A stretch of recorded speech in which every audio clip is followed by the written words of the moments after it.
fact, the spleen is the only organ we have to filter pathological viruses and bacteria from the blood.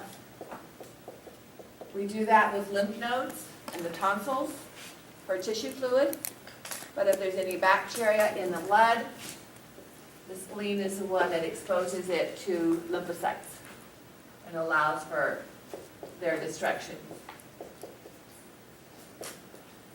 The splenic artery is, the spleen is often damaged in vehicle accidents because it's up under the rib cage, and so if the ribs are broken, it can lacerate it, and it's hard to stitch back together because it's basically a sack of blood cells, white blood cells, the red blood cells, and so it might be removed, and therefore these individuals are usually advised, if they're going to have their teeth cleaned or any kind of procedure that might introduce bacteria to the body, to take antibiotics ahead of time, because they don't have that spleen to do that function. All right, the other branch of the celiac trunk is going to go over to the right side of the body, where we have the liver. And our term for liver is hepatic. And so this vessel carries blood to the liver as the hepatic artery.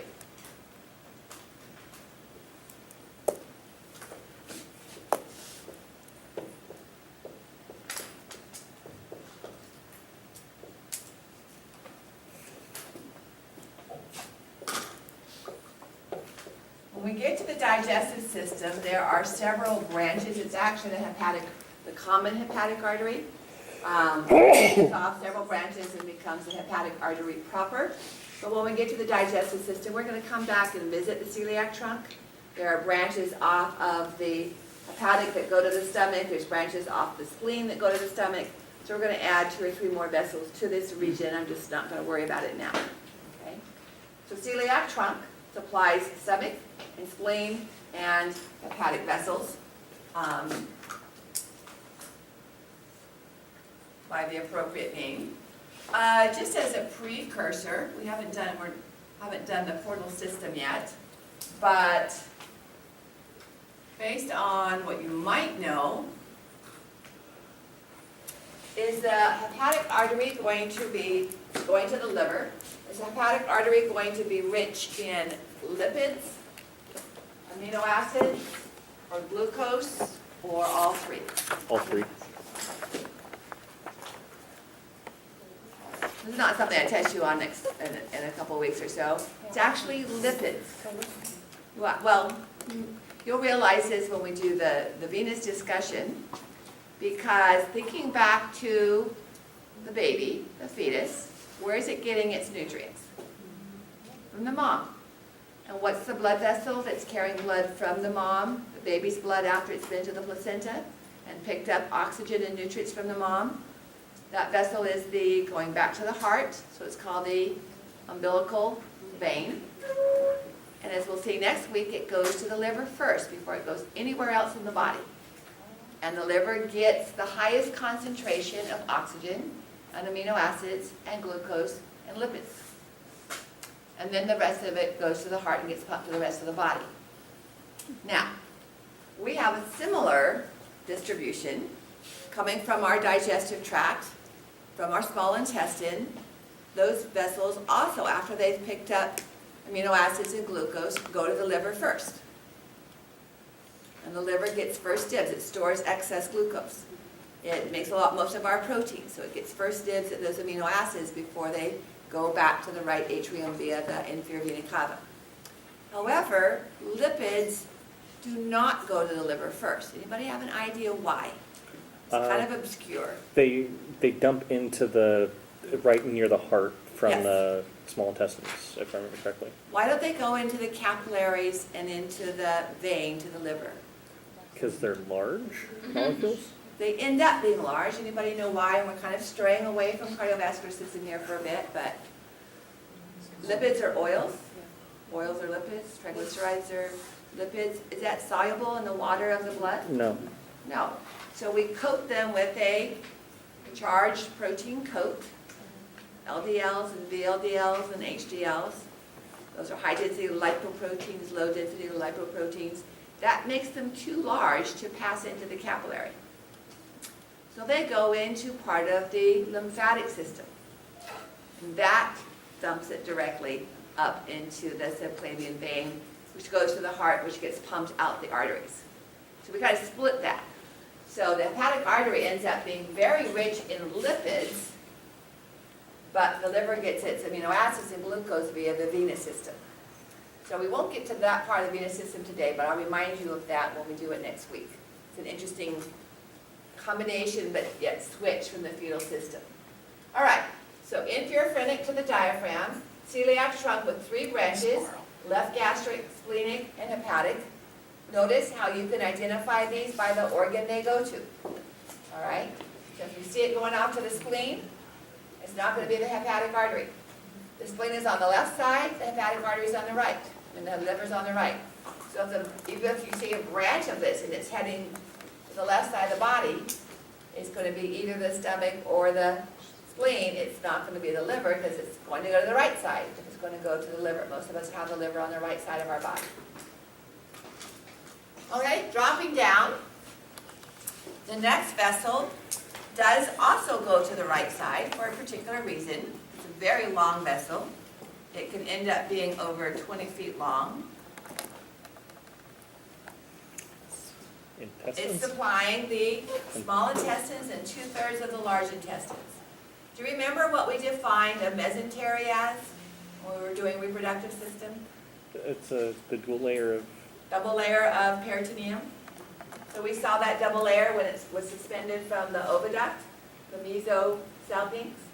All right.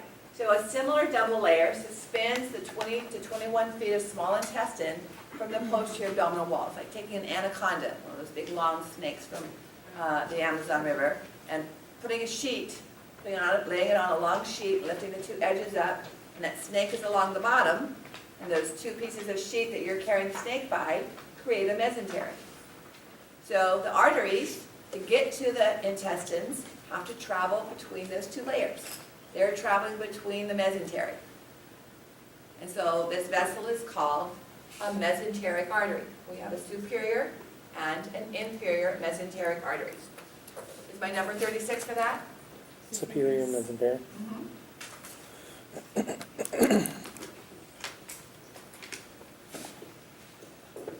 superior, probably a better term would be proximal mesenteric because it gets to the proximal part of the digestive system, but it's coming off the superior region here of the aorta. So superior mesenteric artery is going to supply the small intestine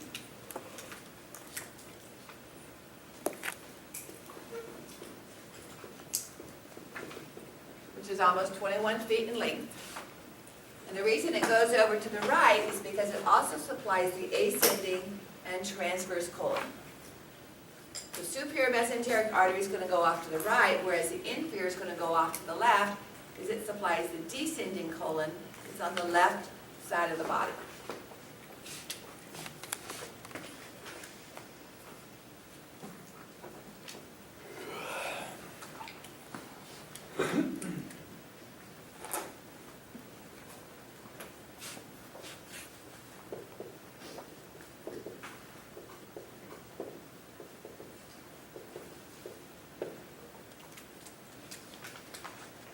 Small intestine, and I need to go back to the other side to finish that.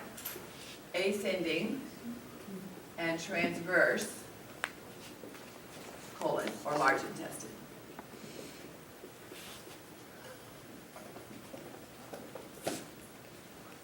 So the large intestine looks like an upside down U.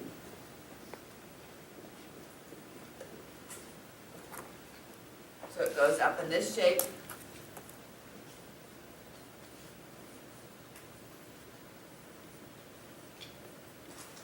And then comes down as the sigmoid colon, and then finally as the rectum.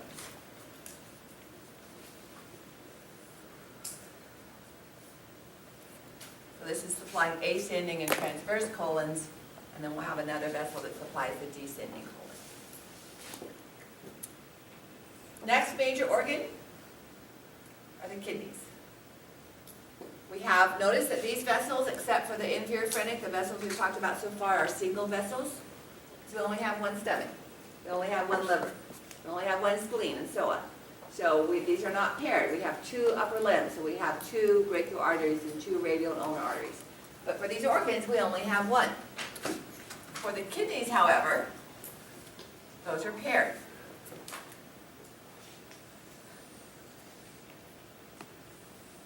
They're actually going to be behind the colon. And all the blood has to pass through the kidneys multiple times a day. Remember, the kidneys are filtering the blood. All right? And we actually create a filtrate, 180 liters of filtrate every day. There's no way you have that much blood in your body. We reabsorb all but 2. So we excrete about 2 liters as urine. So that 180 liters is the same blood over and over and over that we just keep reabsorbing back into the body. Okay. So the vessels that go to the kidneys are very large because of this large volume. And our term for kidney is renal. So these are the renal arteries. What organ sits on top of each kidney? Adrenal. The adrenal gland.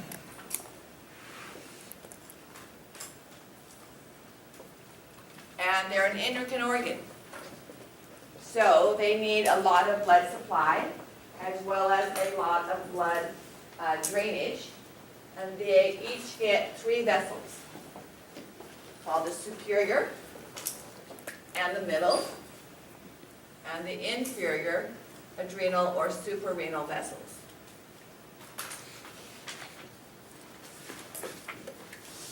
The superior adrenal arteries come from the inferior phrenic. Now in my diagram, I created quite a bit of space between the diaphragm and the top of the kidney, so I have room to draw these blood vessels in. In reality, the adrenal glands are just a couple of inches from the inferior phrenic. They're right up there. Remember how the gonads develop from the kidneys? And those are up high. So the adrenal glands are actually very close to the diaphragm. And so the 8 inches or 10 inches I'm drawing is not realistic. It's really only about 2 to 2.5 inches. So don't be shocked by this when you see it from the model. So coming from each inferior phrenic vessel is going to be a superior mesenteric artery. I believe that's 37. Do you mean superior adrenal? I'm sorry, superior adrenal. Thank you. Yeah, that is 37.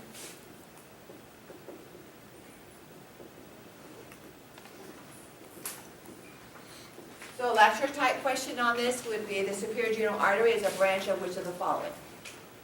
Okay, or which of the following adrenal arteries is a branch of the inferior phrenic artery?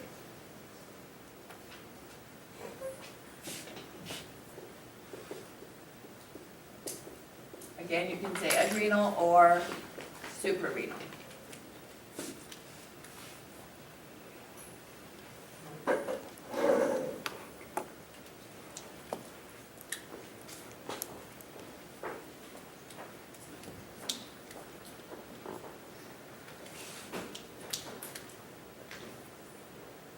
Then the middle adrenal artery comes off directly from the aorta.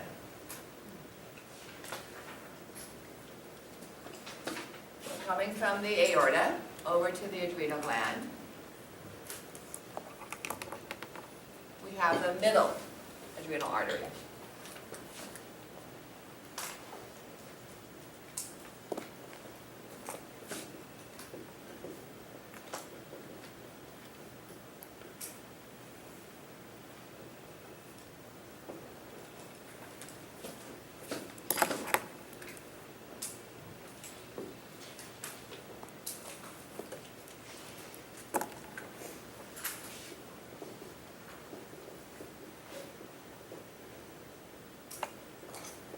And finally, we have an inferior adrenal artery that comes off of the renal artery.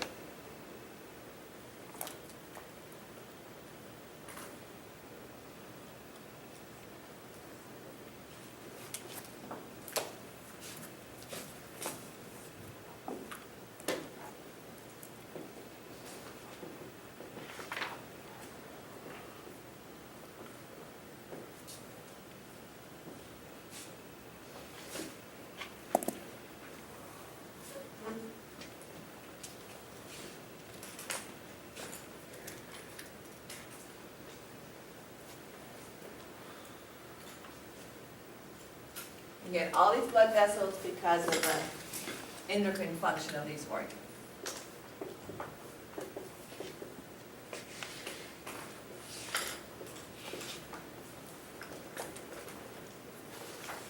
The next set of vessels are also paired. Remember what organs develop with the kidneys? The, The gonads. So either the testes or the ovaries.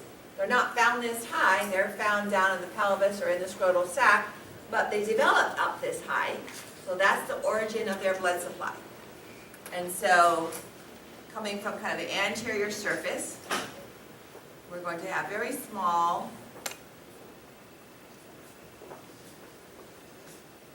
pair of gonadal arteries.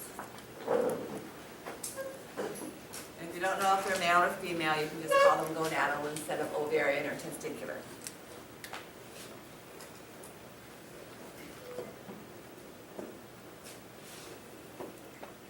it's 41. 41, what's Yeah. 40? The renal. Renal? Oh, that's right, I forgot those.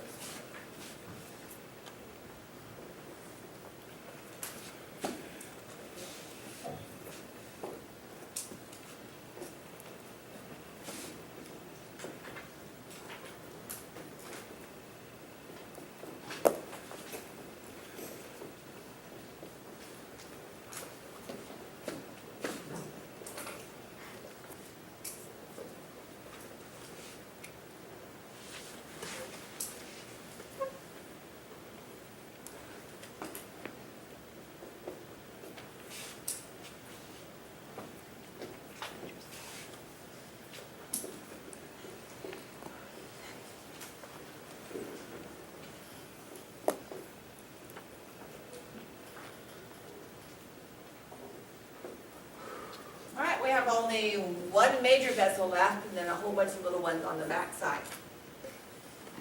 So coming off the aorta and going to the inferior mesenteric artery, going to the descending colon, we have the inferior mesenteric artery. Again, descending colon, so it's going to go off to the left side. It gives off a branch that supplies the descending colon, and it gives off another major branch that supplies the top of the rectum. So 42 should be inferior mesenteric, and 43 left colonic, colic,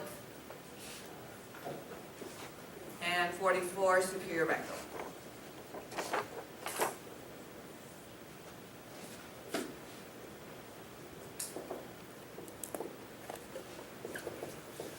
Inferior mesenteric is going to go to descending colon.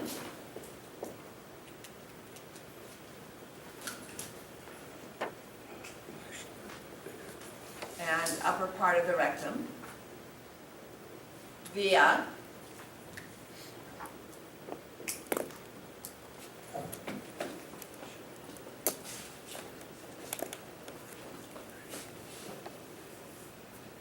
the left colic artery, which goes to descending colon, and superior rectal,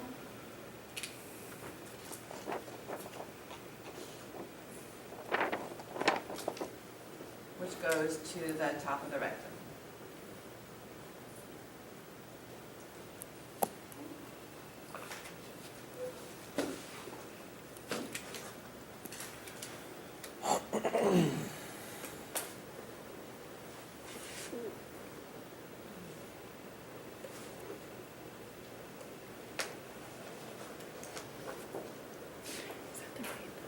Yep.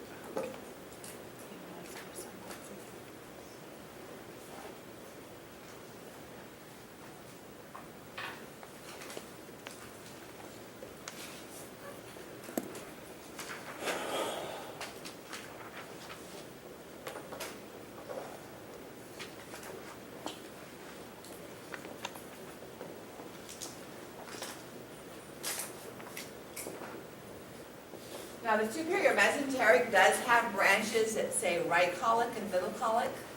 Okay, we're just not worrying about those at this point. Now, from the back surface of the thoracic aorta, remember we had the pairs of posterior intercostal vessels here? Mhm. Those continue coming off the abdominal aorta. But we don't have the intercostal muscles anymore. We have the obliques. And so coming off the posterior surface of the aorta all the way along here, we normally just diagram them down here because it gets a little busy up there. We're going to have pairs of vessels known as the lumbar arteries. Okay. The lumbar arteries go to the posterior abdominal wall, and they also go to the spinal cord. I had a case study once with my upper division gross anatomy students at Sac State, where the individual, and I think I talked about this a little bit in my Bio 430 class, where the individual had suffered an abdominal aneurysm. Fortunately, it was a slow leak, not a sudden rupture. He ended up driving himself to the hospital. That's a thinning and ballooning of the arterial wall, and obviously the aorta is under great pressure. In fact, if you go home and lie down flat and look at your abdomen, you can see it rise and fall with the expansion of the aorta with each systolic beat, even though it's in the back of your abdominal wall. And so to fix this aneurysm, they had to tie off the blood supply so they could open it up and stitch it up. And in so doing, his spinal cord was without blood supply from the lumbar arteries for a period long enough to kill the sacral portion of the spinal cord, and he became a paraplegic in his lower limbs. I mean, they saved his life, but that portion of the spinal cord died due to lack of blood supply. So 45 lumbar arteries.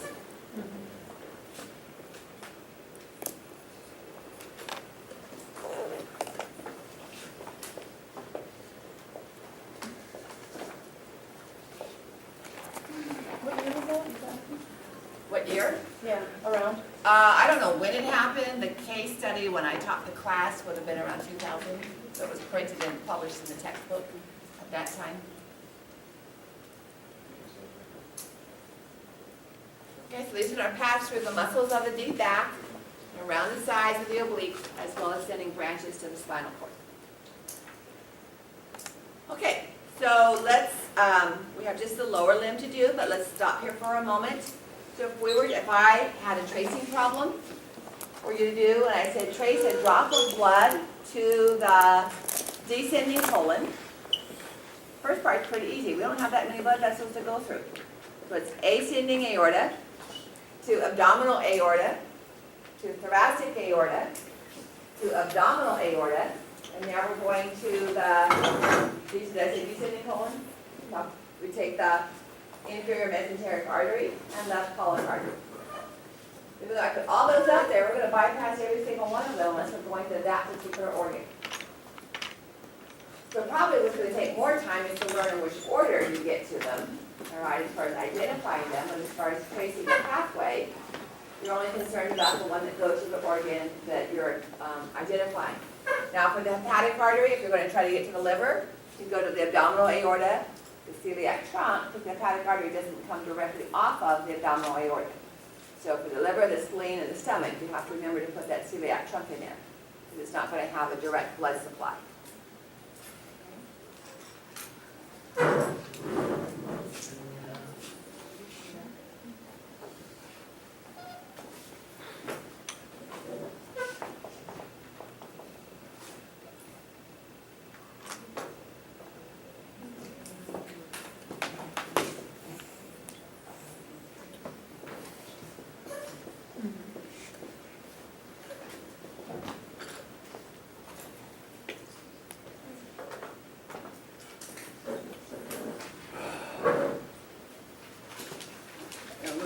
Side for the next, I'll leave those up. Next set of drawings I'll put over here. Everybody wants to do everything? Everybody have that?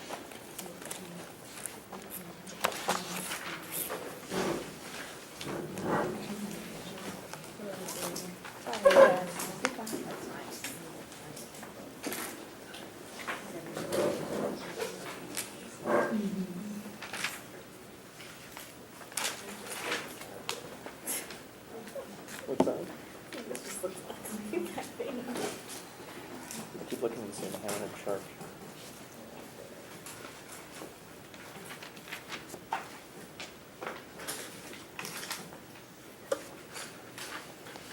Can you trace another thing of blood? Okay, well, you can do it by just looking at the pictures. So we have the,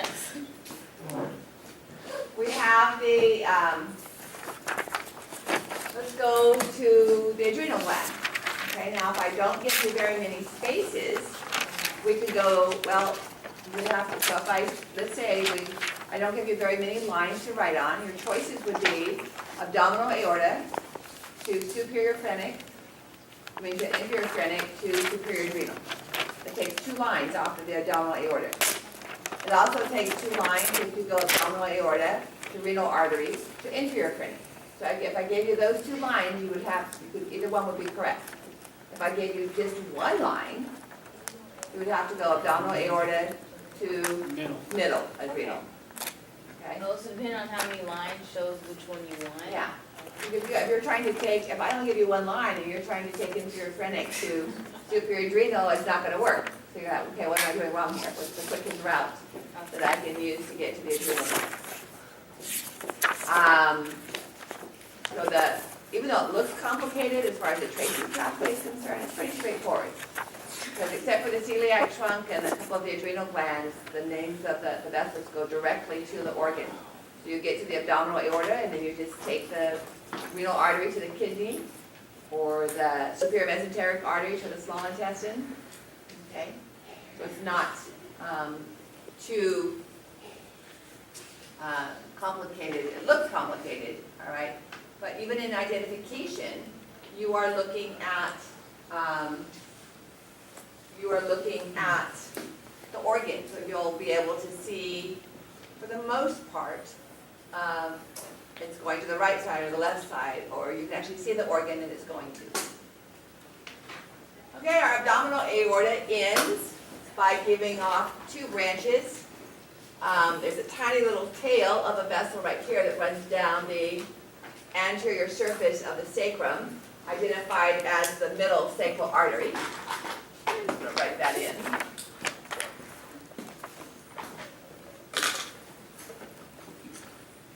And then we have, on the right and the left sides, rather than writing numbers, I'll just write the vessels in and you can write numbers if you have them on your sheet. This is the common iliac artery. Remember when we had common carotid? We had a right and a left, we had an internal and an external. So with our iliacs, we have an internal and an external. The external is going to continue on down into the lower extremity. It does give off some branches that come to the anterior abdominal wall, but we're not going to worry about those. The internal iliac goes down into the pelvis.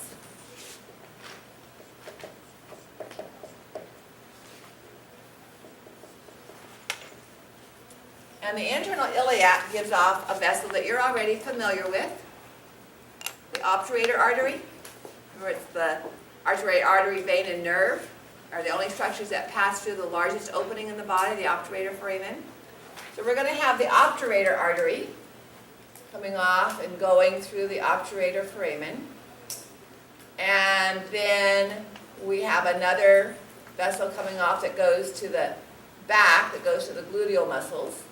And we have a vessel that goes to the middle of the rectum.